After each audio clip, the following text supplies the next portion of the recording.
Samantala dahil daw sa chismis, patay ang 32 anyos na babae matapos na barilin ng kanyang kapitbahay sa Malasiki, Pangasinan.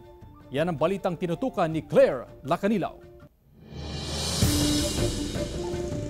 Patay ang 32 anyos na si Marilu Bukirin Tantay matapos barilin sa mata ng kanyang kapitbahay sa Barangay Apaya, Malasiki, Pangasinan. Sa investigasyon ng pulisya, may alitan ng kinakasama ng sospek at biktima dahil sa umano'y chismis. According sa mga witnesses natin, nakamotor yung biktima, tapos sinalubong, hinarang nung lalaki na yon, tapos dun niya binaril.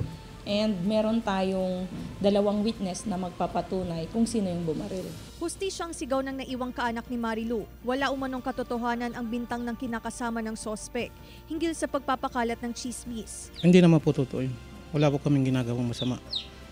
Basta naghahanap kami ng makakain namin pang araw-araw, yun lang. Sana mahuli siya, mabigyan ng hustisya ang pagkamatay ng asawa ko.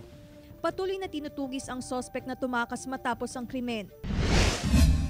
Patay ang 41 anyos na si Warren Kubangbang matapos pagbabarilin ng mga hindi patukoy na sospek sa Barangay Bantaway, Bantay, Ilocos Sur.